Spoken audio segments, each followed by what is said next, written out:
Sebut utang RI sudah melejit jauh di atas keamanan fiskal negara.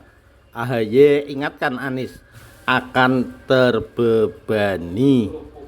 Agus Harimurti Yudhoyono, AHY, mengingatkan bakal calon Presiden Anies Baswedan mengenai tingginya utang negara. AHY mengatakan siapapun yang bakal menjadi presiden akan terbebani dengan besarnya utang negara, yang saat ini tercatat lebih dari 7.800 triliun rupiah. Bertambah lebih dari 5.000 triliun rupiah sejak 8 tahun yang lalu.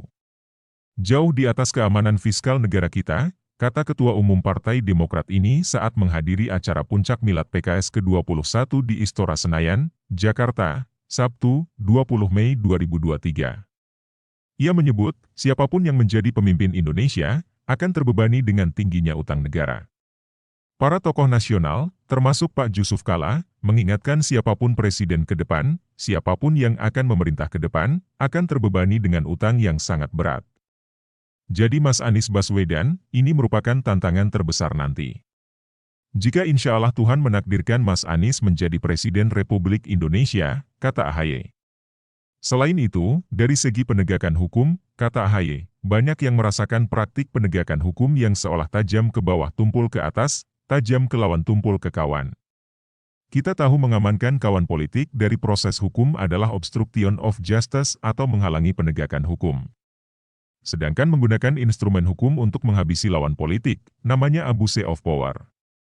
Penyalahgunaan kekuasaan kedua-duanya tidak sepatutnya terjadi di negeri tercinta Indonesia ini, kata AHY. Sementara itu, menurut AHY, kualitas demokrasi mengalami kemunduran. Yang berani bersuara, seolah-olah disebut sebagai musuh negara. Bukankah negeri ini milik kita semuanya?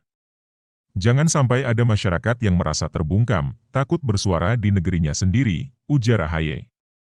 AHY juga menegaskan agenda perubahan dan perbaikan, khususnya bidang ekonomi dan kesejahteraan rakyat, di bidang penegakan hukum dan keadilan, serta di bidang demokrasi dan kebebasan sipil inilah yang bisa menyatukan ketiga partai, Demokrat, PKS Nasdem, dalam koalisi.